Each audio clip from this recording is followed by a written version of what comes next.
Nouvelle réception service de presse et c'est parti. On attaque chez Coda avec le second volume de Delusion. J'avais plutôt bien apprécié le premier tome. On est sur des graphismes, je vais vous montrer juste une page pour pas vous spoiler, qui changent vraiment de ce qu'on a d'habitude. C'est pas forcément ce que je préfère, mais ça mérite d'être hyper original. C'est une très bonne histoire de vampire assez mystérieuse avec une ambiance très glauque et légèrement horrifique. Jusqu'ici, je suis conquise.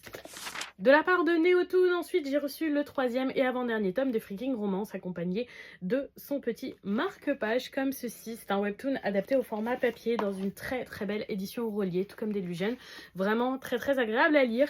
J'ai été agréablement surprise par les deux premiers tomes de cette série. C'est une romance mais avec une bonne touche de fantastique et pas mal de sujets de fond explorés qui sont très intéressants. J'ai hâte de lire cette suite. On reste dans les webtoons, mais cette fois-ci chez Cotoon avec le second volume de Reborn Rich. J'avais beaucoup apprécié le premier tome et sa lecture. C'est vraiment un webtoon qui change, c'est une histoire de réincarnation, mais avec un jeune homme très intelligent qui va user de beaucoup de moyens pour devenir très riche grâce notamment à l'argent de sa famille, mais aussi grâce à ses bons investissements et ses connaissances sur l'avenir. C'est vraiment une lecture qui change et que j'apprécie beaucoup. J'ai ensuite reçu deux mangas au grand format, Illustrated Fairy Tales Contes classiques et Illustrated Fairy Tales Contes d'Anderson. Ce sont deux tomes qui sont sortis, donc celui en premier, celui en deuxième, mais qui peuvent se lire séparément si vous le souhaitez.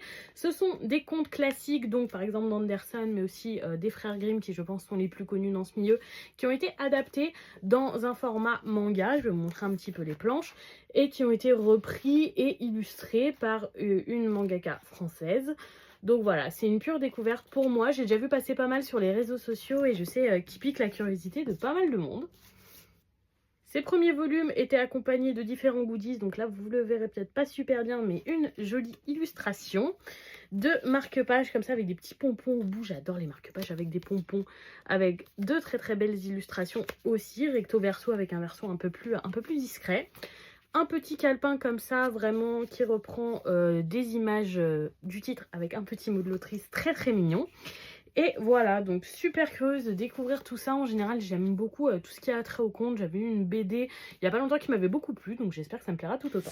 Chez Delcourt, ensuite, j'ai reçu le premier et avant-dernier volume de Dans le premier train du matin. Je ne m'y attendais pas, mais il s'agit d'un recueil de plusieurs histoires. Je ne l'avais pas vu au niveau du synopsis quand j'avais fait ma demande de service presse, donc en espérant que je ne sois pas déçue. Vous savez que souvent les recueils d'histoires courtes, c'est pas ce que je préfère. De chez Doki Doki, j'ai reçu Bisking and Medical Herb, un nouveau titre de fantasy qui a l'air vraiment très sympathique avec des graphismes vraiment bien travaillés. J'espère surtout de l'originalité parce que c'est souvent ce qui pêche dans ce genre de titre. Ce premier volume était accompagné comme ça d'une petite présentation de chez Doki Doki qui présente le titre avec une très jolie illustration jusque-là que j'apprécie beaucoup. On reste chez Doki Doki avec le second tome de Brave Belle. Il s'agit d'un titre qui sera terminé en 6 volumes et le premier tome m'avait vraiment emballé. Une histoire de vengeance dans un milieu mafieux avec une touche de fantastique. C'était super bien exécuté et j'ai hâte de lire la suite. On reste chez Doki Doki avec le 5e tome de Biyamichi no Onmyoji. Une histoire de Oni que j'apprécie beaucoup avec des graphismes vraiment fabuleux. Voilà, j'ouvre à une page qui ne vous spoil pas avec de super chara design. On a des combats très fluides et une lecture vraiment agréable avec des personnages très attachants. J'aime beaucoup ce titre. On termine les services de presse chez Mana Books avec Witch and Hound. Un nouveau titre qui a l'air assez sombre et très sympathique autour de sorcières. Je suis très fan de la couverture et du chara design du personnage principal. Les planches ont vraiment l'air très sympathiques et je pense que ce titre a tout pour me plaire. Et voilà pour cette réception. Dites-moi si certains titres vous tentent, si vous les avez déjà lus. Je serais curieuse de vous lire en commentaire et surtout, je vous souhaite une bonne soirée tout le monde.